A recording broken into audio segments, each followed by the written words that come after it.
Të nderuar besimtar, vazhdojmë edhe sot me lejen e Zotit të flasim për njeriun më të mirë, për atë më të zgjedhurin, për atë më të veçantin, për atë më të moralshëm, për atë i cili ishte Nebiullah, i dërguar i Zotit, vula e gjithë pejgamberëve, pas të cilit nuk ka pejgamber tjetër.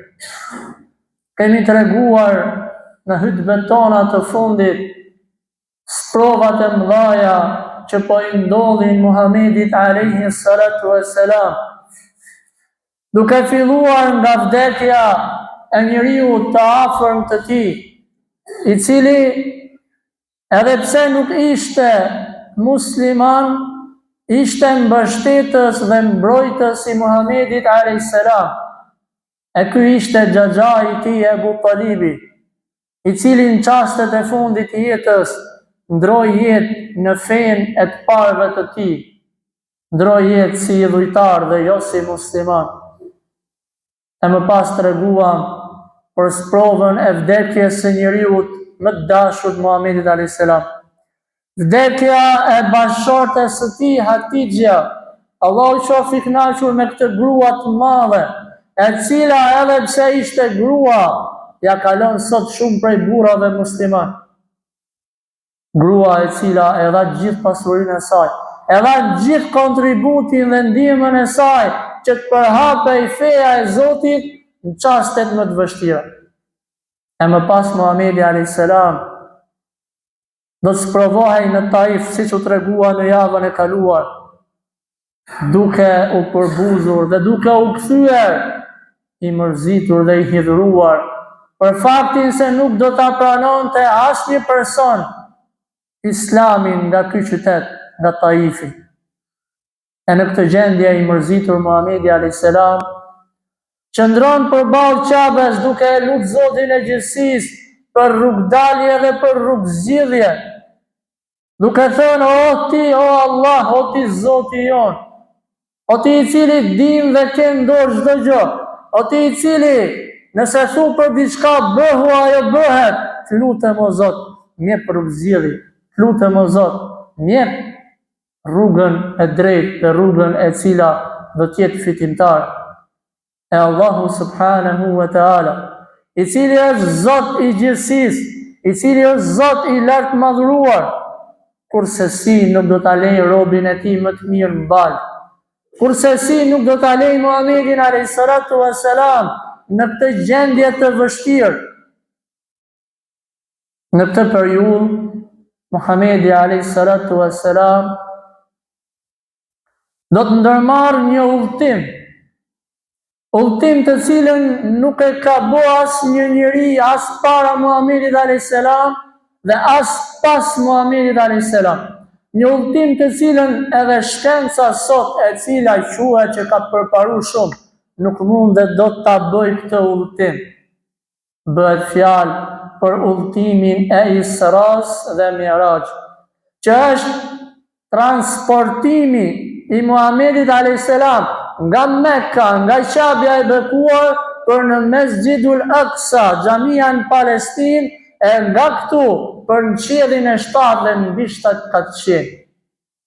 Që dikush i cili nuk është musliman, apo dikush i cili është musliman, i cekët do të thonte në këto raste: o hoxh, a jenë të rezi, a din çka je duke fol, dhe ky udhtim që u përmend nuk do të bëhej as për 1 vit, as për 2, as për 10 vite, por udhtim brenda natës. Nga Mekka në Mesgjidul Aqsa, nga Mesgjidul Aqsaja, xhamia e Aqsas në Palestinë, qiellin e 7 dhe akoma më lart. Kjo është një mrekulli, të cilën mrekulli nuk e besojnë vetëm ato që kanë thënë la ilaha illallah Muhammadur Rasulullah. Sepse e din që Allahu thot kun feyakun, bëhu dhe ajo bëhet. Sepse e njohin madhështinë e krijuesit të tyre, dhe kush e njeh madhështinë e Zotit, i ka të lehta me i besu këtë gjë. I ka të lehta me i besu dhe me i pranu fjalët e Zotit dhe fjalët e Muhamedit sallallahu alaihi wasallam. Çfarë ndodhi? Muhamedi a.s. tregon në hadithin e gjatë që do ta përmendim sot me lejen e Zotit. Dhe rastësisht, kjo hutbe e sotme ndodh pikërisht në ditët ku pretendohet që ka ndodhur ky udhtim. Dhe ka qenë diçka e rastishme dhe jo e llogaritë. Kështu ka thënë Zoti. Dhe ne sot do flasim për udhtimin e Isras dhe të Miraj. Pikë pari, Israja është udhtimi i Muhamedit a.s. nga Mekka për në Mesgjidul Aqsa, nga Mekka për në xhamin e Aqsas në Palestinë, që e lusin Zotin e Gjithësisë që ta çliroj këtë xhami nga duar e keqbërësve, nga çifutnit të cilët bëjnë 100 zeza në këtë xhami, pavarësisht se kjo është xhamia e tretë e muslimanëve për nga vlera e saj. Muhamedi a.s.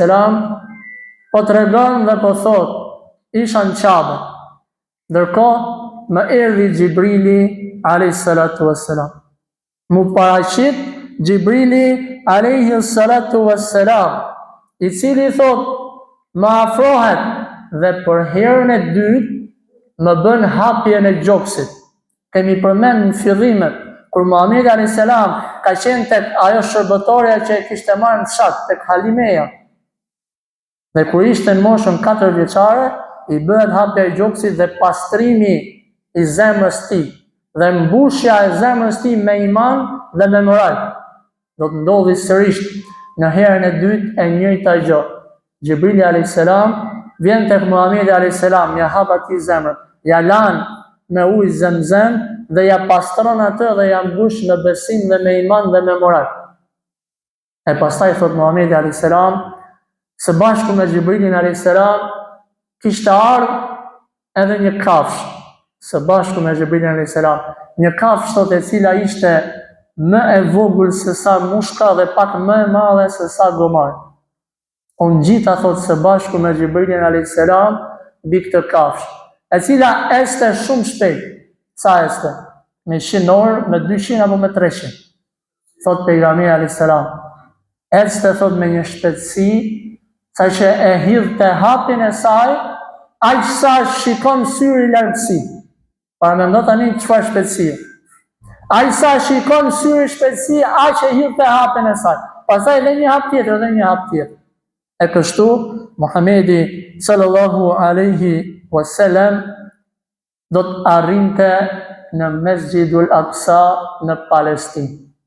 Dhe këtë udhtim nga Mekka për në Palestinë, Allahu e ka përmend Kur'an.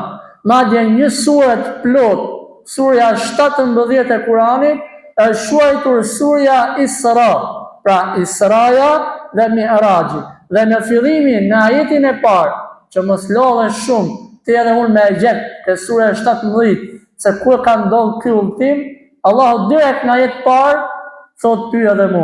Bismillahirrahmanirrahim. Subhanalladhi asra bi 'abdihi lejlan min al-masjidil haram ila al-masjidil aqsa.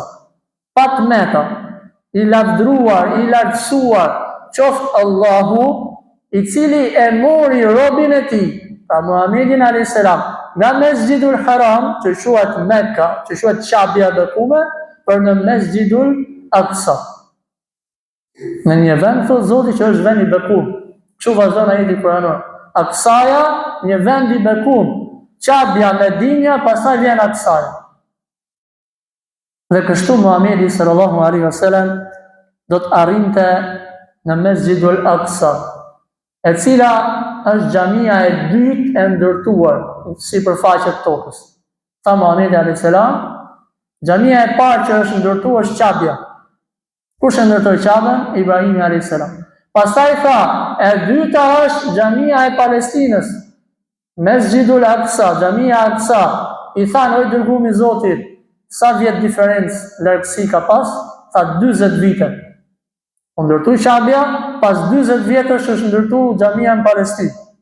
E Muhamedi alayhis salam po tregon dhe po thot, e lidhëm atë kafshën tonë që quaj Burak, për me tregu ty edhe mu që duhet morë ca sebete. Dhe me thonë, hajë ndorë Zotit. E le zgjidhë dhe ndorë Zotit, se gjenë më pësaj. Lidhe çdo punë që ke, lidhe i herë, sigurohu që është mirë, mbyllë derën me bismillah, pastaj je i sigurt me lejen e Zotit. Ja lën derën hap, pastaj thon vollën, po normal që të vjedhë. Se ja lën derën hap, mirë një herë sebebe. Dhe këtu Muhamedi alayhis salam do të ndodhi një mrekulli. Profeti i Zotit do të fali 2 rekate namaz në këtë vend. Mirë po, në Palestinë në atë kohë nuk kishte asnjë musliman. Sepse vendi ishte në pushtetin e romakëve, krishterëve. Po me këtë do t'i fali Muhamedi alayhis salam, me i xhamat shumë madh, shumë njerëz, jo 20 veta, shumë njerëz. Cilat ishin këto njerëz? Muhamedi sallallahu alaihi wasallam do të falet së bashku me të gjithë pejgamberët e Zotit. Subhanallahu. Të gjithë pejgamberët e Zotit në këtë natë madhe, edhe pse janë të vdekur, përveç njërit prej tyre në këtë rast, që ishte Isa alayhis salam që nuk ka vdekur, dhe është tek Zoti i gjithësisë, të gjithë do të zbresin në Mesxhidul Aqsa për të falë namazin me Muhamedin alayhis salam. Kush do ishte hoxha? Kush do bënte hoxha? Drejtuesi i tyre? Po aty ishte Ademi alayhis salam, i pari i njerëzimit. Aty ishte Ibrahimi, Nuhu, Musa, Isa, gjithë këto pejgamberë të mëdhenj. Xhibrili alayhis salam po i bën me shenjë Muhamedit alayhis salam, ti do të jesh hoxha. Ti do të jesh prisi i tyre, më i miri i njerëzimit. Prandaj ne temën tonë e kemi quajtur më i miri i njerëzimit. Se vallahi billahi Muhamedi alayhis salatu wassalam është më i miri i njerëzimit. Pastaj pasi përfunduan namazin, pejgamberi alayhis salam po tregon dhe po thot, Xhibrili alayhis salam më ofron thot 2 pije, qumësht edhe verë, alkool, cilën do zgjedhë Muhamedi alayhis salam, padyshim që profeti alayhis salam do të zgjidhte atë që është natyrshmëria e njeriu, atë e cila nuk bën dëm, atë e cila nuk të përkeqëson. Gjithë ato që e kanë provu pijen alkolike e dinë se çfarë ndodh pas disa minutash apo qoftë edhe pas disa vitesh, që shfaqen smundje të ndryshme si pasojë e alkoolit të cilën ata e kanë konsumuar. Dhe kështu Muhamedi alayhis salam do të zgjedhë qumshtin dhe Xhibrili alayhis salam do t'i thotë ke zgjedh atë që është më e mira dhe atë që është e natyrshme. Dhe këtu përfundon ajo që quhet Israja, pra nga xhamia e Mekës për në xhaminë e Palestinës, gjithë ky udhtim quhet Isra, ndërsa Mi'raji fillon në këtë moment. Mi'raji është ngjitja nga Palestina për në qiellin e 7. Dhe Muhamedi sallallahu alaihi wasallam po tregon dhe po thot, së bashku me Xhibrilin alayhis salam thot, po ngjitemi për katin e parë të qiellit, dhe gjithë ne e dinë që janë 7 katë qiell. Afrohemi thot afër portës së qiellit dhe trokasin. Dhe pyetet nga brenda thot, kush është? Xhibrili alayhis salam. Me këje, me Muhamedin, i thuhet, a është bo pejgamber? Pa i ka as shpallja, apo është një njeri i thjesht, se nuk hapen dyert kot. Ti me shku në ministri, nuk ti hap njëri dyert pa pas letrën, dokumentën. Lejmë në qiellin e parë. Thot, po është bo pejgamber. Atëherë thot Muhamedi alayhis salam, po futemi për në qiellin e parë. Dhe aty pejgamberi alayhis salam do të takoj babain e njerëzimit, që është Ademi alayhis salam, ku përshëndetet me të me selam, dhe Ibrahim alayhis salam dhe Ademi alayhis salam po e lavdron Muhamedi alayhis salam. Po i thot, mirë se vjen o biri im, se gjithë ne jemi bijtë e Ademit alayhis salam, o njeri i mirë dhe o pejgamber i mirë. E pasi përshëndetet me Ademin alayhis salam, po ngjiten për në katin e dytë, qielli i dytë, ku ndodh e njëjta gjë. Pasi trokitet, pyetet kush është? Xhibrili alayhis salam. Me këje, me Muhamedi, a është bo pejgamber apo? Po i thonë, po, është bo pejgamber. Atëherë hapen dyert e qiellit dytë dhe Muhamedi alayhis salatu wassalam po futet në qiellin e dytë dhe po i shikon 2 pejgamber në qiellin e dytë, që ishin djem tezesh me njëri tjetrin. Isa alayhis salam dhe Jahja a.s. Isai i biri i Merjemës, ndërsa Jahja i biri i Zekerias a.s. E pasi po e përshëndesin me selam njëri tjetrin, të dy ata po e lavdrojnë Muhamedit a.s. duke i thënë o pejgamber i zgjedhur, o vllai jon, o pejgamber i zgjedhur. Atëherë Muhamedi a.s. së bashku me Xhibrilin a.s. po ngjiten për qiellin e tretë duke trokit në të, dhe duke marrë leje, dhe duke u pyet kush është dhe kush po kërkon leje me u ngjit në qiellin e tretë. Po i thonë që është Xhibrili me Muhamedin a.s. i zgjedhur si pejgamber i Zotit. Atëherë thot Muhamedi a.s. unë gjitëm në katin e tretë, në qiellin e tretë, dhe aty thot e pash Jusufin a.s. që pasi u përshëndetën me selam, edhe Jusufi a.s. po e lavdron Muhamedin a.s. duke i thënë o vllai jon, o pejgamber i zgjedhur. Tha Muhamedi a.s. e pash Jusufin, i cili e kishte gjysmën e bukurisë kësaj bote. Gjysmën e bukurisë kësaj bote. E pastaj thot Muhamedi a.s. po vazhdojnë për në qiellin e katërt, e ku ndodh e njëjta gjë, duke marrë leje që të futesh për në qiellin e katërt, dhe i jepet leje. E Muhamedi a.s. po tregon dhe po thot në qiellin e katërt e pam Idrisin a.s. pejgamber i zgjedhur nga ana e Zotit, i cili edhe ai po e lavdron Muhamedin a.s. duke i thënë o vllai jon, pra vllan besim, o ti pejgamber i zgjedhur. E pastaj ngjiten për në qiellin e pestë, ku sërish marrin leje, dhe aty Muhamedi a.s. po e takon Harunin a.s. Haruni a.s. ishte vllai i Musait a.s. dy vëllezër pejgamber, Musa a.s. dhe Haruni a.s. E kështu edhe Haruni a.s. po e lavdron Muhamedin a.s. duke i thënë o vllai jon, o pejgamber i zgjedhur. Pastaj ngjitet për në katin e 6, qielli i 6, ku pejgamberi a.s. pasi marrin leje të futet në të, thot Muhamedi a.s. aty thot e pash Musain a.s. i cili edhe ai më lavdroi dhe më tha o vllai jon dhe o pejgamber i zgjedhur. E më pas në qiellin e 7, ku pejgamberi a.s. po tregon se në qiellin e 7 e kanë taku Ibrahimin a.s. Ibrahimi a.s. pasi përshëndetet me Muhamedin a.s. po i thot o biri im, o pejgamber i zgjedhur.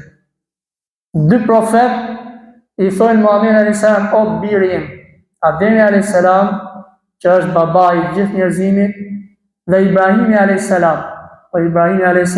pse vallë? Sepse të gjithë profetët e tjerë pas Ibrahimit a.s. e kanë prejardhjen nga Ibrahimi a.s. Dhe kështu Ibrahimi a.s. po i thot o biri im, o pejgamber i zgjedhur. Po thot Muhamedi a.s. unë gjita në qiellin e 7 dhe kur e pash, Ibrahimi a.s. ishte mbështet mbi një qabën e me lajkën, e cila ndodhet mbi 7 katçi. Bejtul Ma'mur quhet, është qabja e me lajkëve, për të cilën tha Muhamedi a.s. çdo ditë futen në këtë qabë dhe vinë rreth saj 70.000 me lajke, dhe zbresin, dhe s'hypin më kurët. Të nesërmen, 70.000 të tjera me lajke, nga fillimi i botës, deri në përfundimin e saj vazhdon kjo rrugtim. Ibrahimi a.s. e ndërtoi qabën e tokës, dhe Allahu i lartësuar ja mundsoi që të jetë pranë qabës qielli. Dhe kjo me të vërtetë që është një nderim të cilën ja ka bëu Allahu i lartësuar Ibrahimit alayhis salatu wassalam. Pas kësaj çfarë do ndodhi, me lejen e Zotit që do të mbetet për në javën e ardhshme, ku e lutim Zotin tonë që të na mundsoj që të arrijmë atë dhe të flasim për ndodhinë e madhe dhe për urdhërin e madh të cilin do t'ja jap Zoti i gjithësisë këtij pejgamberi të zgjedhur.